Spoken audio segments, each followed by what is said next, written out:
Well, this is the final installment of Fall 2025 Older Adults Do Meditate. I am excited to be here.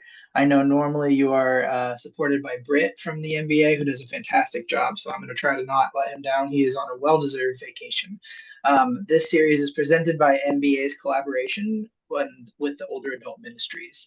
My name is Alec Bateman. I'm the Director of Marketing at the National Benevolent Association. The MBA is the Health and Social Service Ministry partner of the Christian Church, Disciples of Christ, and we collaborate with leaders and health and social service organizations to strengthen and transform communities through compassion, healing, and justice. You can learn more about the MBA by visiting our website, mbacares.org. Before we begin, I have a few quick reminders. First, today's webinar is being recorded. You can turn off your camera if you like or leave it on, but please keep your microphone muted during the presentation. There will be breakout sessions later in the program. We invite you to turn on your camera and microphone at that time. Breakout conversations will not be recorded. And there are some couple of quick notes about breakout rooms as we continue to try to improve this experience. So one, if something happens where your facilitator for any reason drops out or they're unable to access the room, please continue your discussion using the reflection questions posted in the chat. They will rejoin as soon as possible. If for some reason you need another facilitator to be assigned, go ahead and join back on the main one and post in the chat and we'll try to help you. I'll be by the support. And then for the facilitators, before the breakout sessions start, we will be posting questions in the main chat. If those don't translate over, go ahead and copy those and just paste those into your breakout room so everyone has them. Finally, this recording from today's webinar, as well as the recordings from the entire series, will be posted to MBA's website and YouTube channel, and I will share the link in the chat shortly. But for now, I'd like to welcome Reverend Dr. Paul Koch, the Regional Minister of the Mid-America region, who will be leading our discussion today. All right. Well, thank you, Alec. And I'm looking at our number, and we have Anne Marie, Jan, myself, and let's see. I thought I saw Irene. Irene is also here. All right. Yeah. So there's our leaders. So our groups will be relatively small, but that is good as we talk about such an important topic, which is grief. And I know approaching the holidays always feels like a two-edged sword. You know, we're happy to gather so much friends and family and extended family together for Thanksgiving and into the holidays. But we also remember, as we see an empty chair, that not everyone is able to gather together for if they've passed away or health issues or so forth. And we recall in our memory just how important those times were when we were able to be with that person, and just how to process among the laughter, perhaps some melancholy or some tears that come. So we're here especially in this season, to acknowledge the importance of grief, and what a gift it is that we have the resources and our faith to properly grieve. And the reflection today on page 14, for those who have the Looking Over God's Shoulder or Looking for God Over Your Shoulder booklet that's available at the Older Adult Resources on the NBA website, that this wonderful reflection was put together by Dick Ham. And he went over and above to let this bond of grief, happen with us. And I was pleased that in the lectionary this year, I remember it was on World Communion Sunday, how Lamentations made it back into the lectionary round this time. And I was thinking this year, boy, I really need Lamentations as there's so much to grieve over, happening, in society, and so many people still being affected, and how do we process that? So actually reading Lamentations on that great day of celebration of World Communion, it was important to realize that, we're gathering together, but a lot of us are not fully present for a number of reasons, because we're still processing. So that's what we're all about today, is to realize that, bring our emotions, and that is perfectly acceptable and fine, even in celebratory sessions. And I have been working on the church narrative project through our region and also with the general church. And I was so happy that David Anderson Hooker, our facilitator, took time out in his presentation to talk about the value of grief when it comes in church work or among family gatherings or so forth. And he names it as, we want the church to move forward or to change. That's change is one of those two-edged sword words, as we try to bring in new ministries, or especially as we let ministries go. That if something does have to let go, we have to grieve over that loss before we can hope to bring in something new, because it was important to somebody, when we started that ministry or uh, started that relationship. So I think overall, we as a church or any church uh, do grief poorly. We don't take time, to read from Lamentations and Scripture, or to have sessions where we don't have to be upbeat. We can be honest, and we can be mindful of individual losses.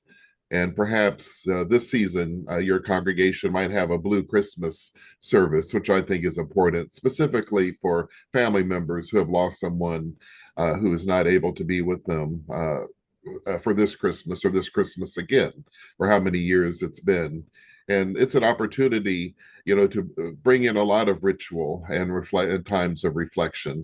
And I think, the spirit behind that is good all times of the year, because could be birthdays or anniversaries or certain times, family always gathered together in the summer, just to help us out along the way. And so it's there in the scriptures and lamentation, but many psalms have there. And so uh, Alec, if you don't mind, go back to the statue. That this really compels me. Dick found the slide. Perhaps he took it himself in a cemetery in Indianapolis, or it could be a park as well too. Let's begin by focusing. What does and we just see the top half, but what does this statue communicate to you, or how does it make you feel? Just feel free to take off your muted microphone and just share. What do you see there? Despair. Yes.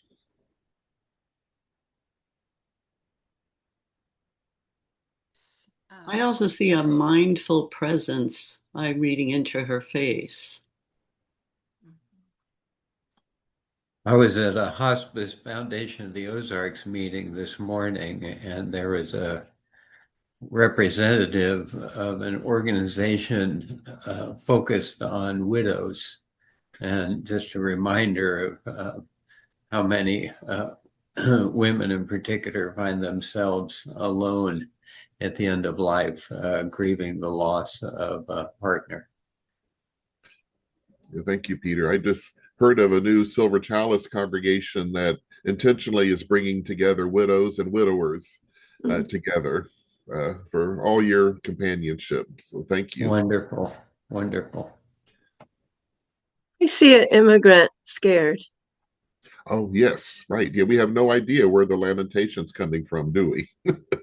We might project our own. Yes. I think the stripes, I don't know if those are part of the statue or if that's happened organically, but to me they really represent pain. Mhm. Yes. I was remarking at the condition of the statue. I don't know how long it's been placed, but it's showing some wear. But I think that's a beautiful addition for however it looked at before. Just the shadows that they communicate to me. Thank you for those observations that are there. So yeah, let's go ahead and we'll do the Lectio, which we'll turn to that slide here today. And you see just a brief little snippet of Psalm 18, verse 1. I'll go ahead and read it 3 times and pause after each reading. And then again, we'll invite popcorn reflections if there's a key word or emotion or thought that comes out from this. But the Lord is my rock, my fortress, and my deliverer, my God, my rock in whom I take refuge, my shield, and the horn of my salvation, my stronghold. We'll pause as we reflect on those.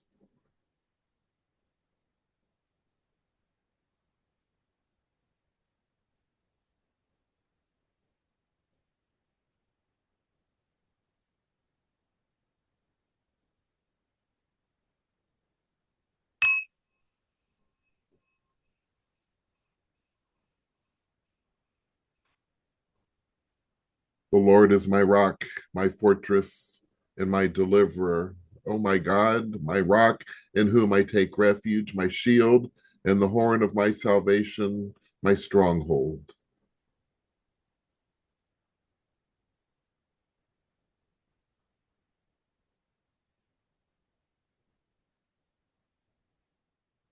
Would anyone like to offer a key word or phrase or what the entire psalm means to you? Protection. Protection.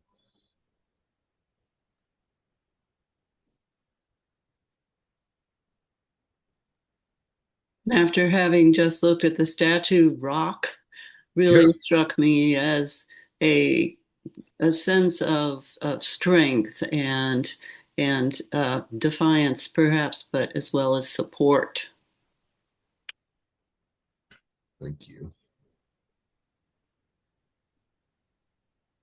Think The of the word word shield. Well, go ahead. I'm sorry. I think of the word refuge. Very powerful. Yeah.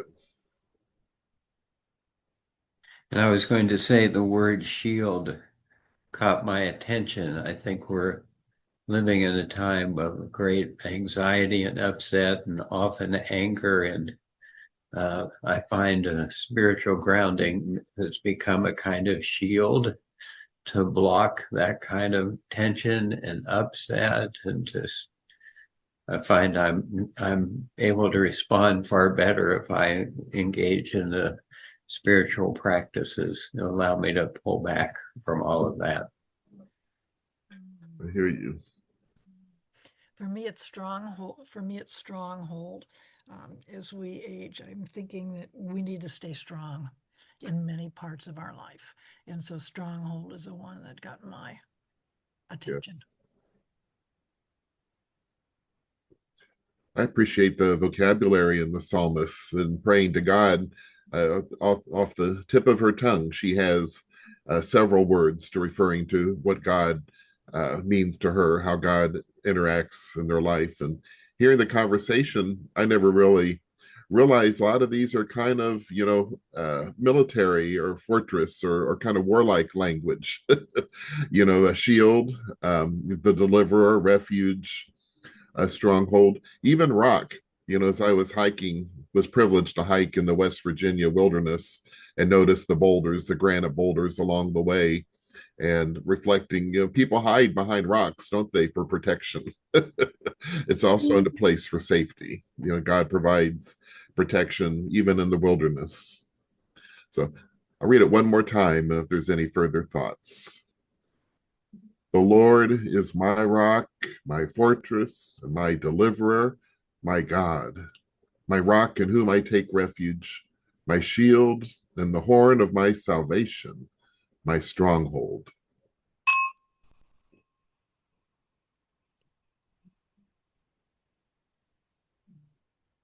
The word horn, it reminds me, it's a point, the horn, the very tip of my salvation. I hear you.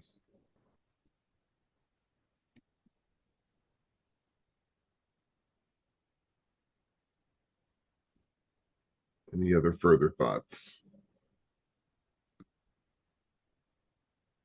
Well, we had a bounty the second round, so let's move on to DeCam's reflection. Every phase of life brings losses.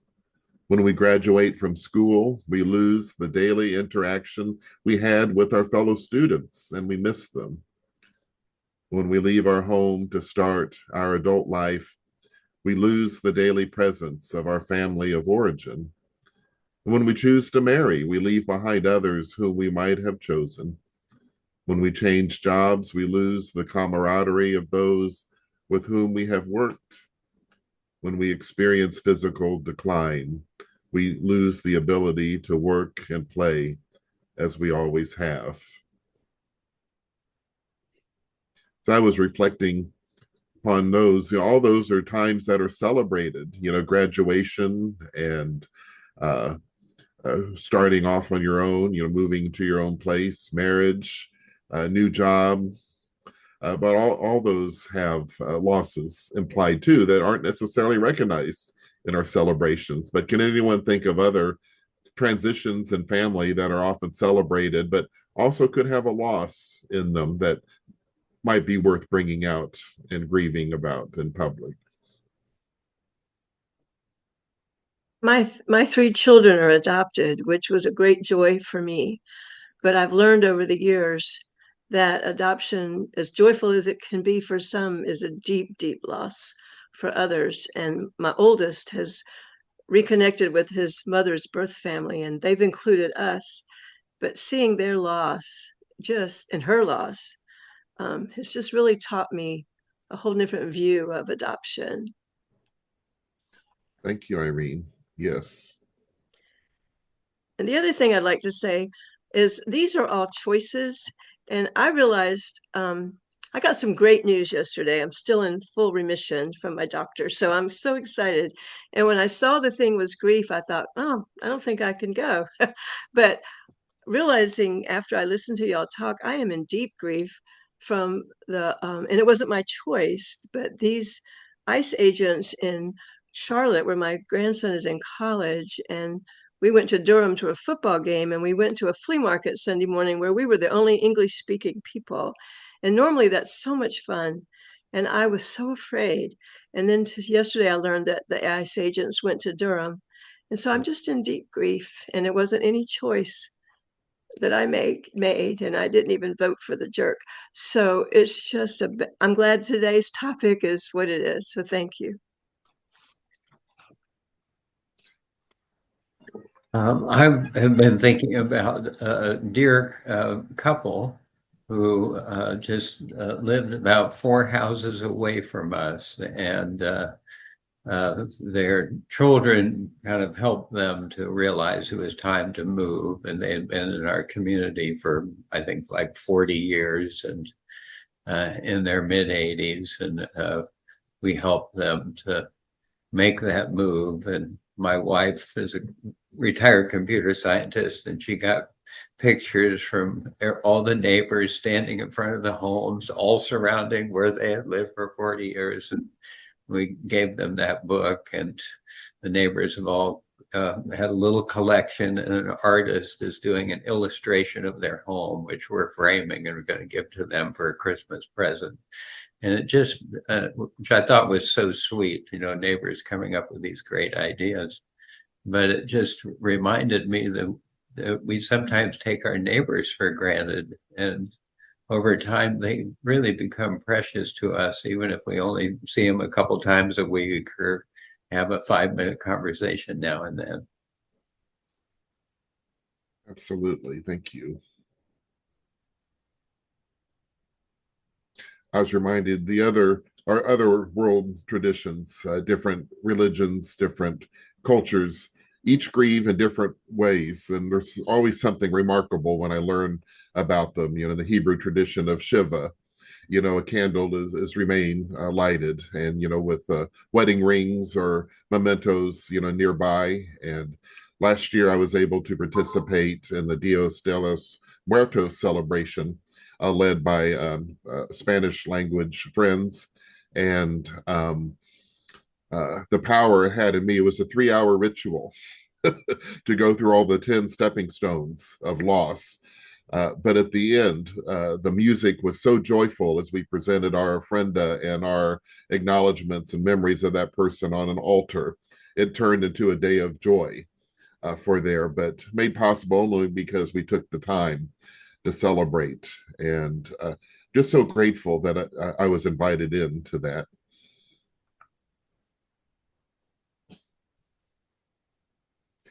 And I'm Any- thinking about when you're a parent and your children leave home, then you think you're going to be ecstatically happy, but the empty nest is a loss. I hear you, Kay. Thank you for naming that.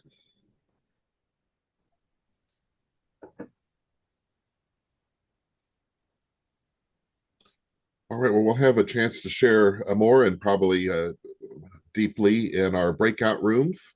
And remember, there's a number of prompts. Our leaders can choose which ones that speaks to the group.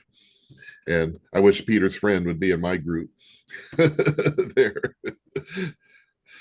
Pets are a whole nother subject of loss and joy, aren't they? So thank you, Alec. We'll come back about 5 minutes till and check your chat for the prompts as reminders. I think we're all back. We're getting close to it. And so at the end, we do have next steps, as this is the last of this series. We will return for more Disciples Do Meditate sometime next year, but there are opportunities following immediately. So if you think we're done, and don't leave just yet, because we'll share what those opportunities are and some link and ones that you might have for continuing this sacred moment together. And before we go into our harvesting round of things that we heard, just want to offer my gratitude for those in my group and all groups for the vulnerability and for the presence that each of you brought here today. So we'll begin with our harvesting round. What did you hear someone say that sticks with you? You can phrase it. I heard someone say what?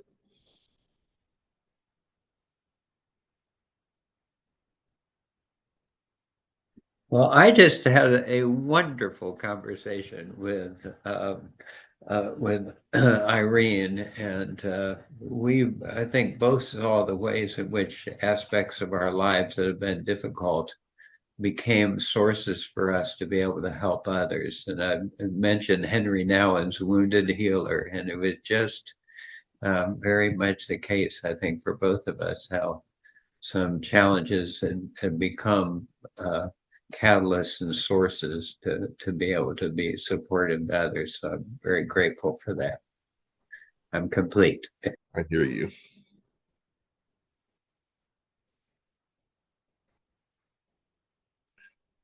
I heard someone say as he directed us to the very last prompt, number E, letter E, about the importance of ritual. And that cannot be overstated.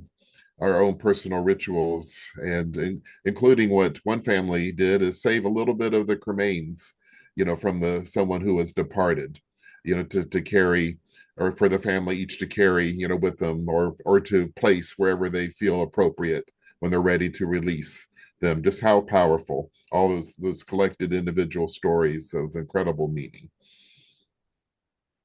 I'm complete. Without specifying exactly what I heard, because I don't remember in that way, I will tell you that our group as a whole expressed an incredible level of faith in that they use their like their church family and God as their support system to address their grief, and they do that well.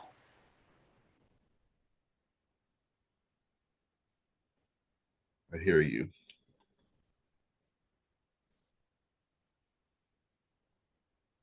I see we're already at the top of the hour for what is next. The Advent season is upon us, and so I placed an invitation in the chat for the Mid America region.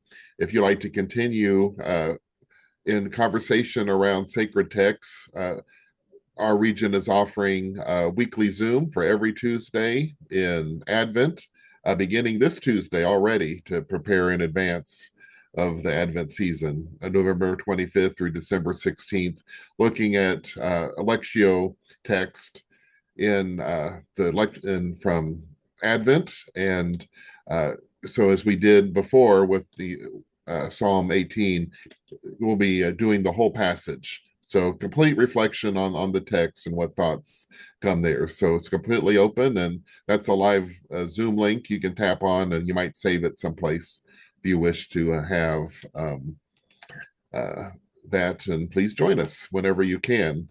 And I was also remembering as I was sharing in there just how important or how useful all the Advent texts are when we're grieving or dealing with a bereavement situation.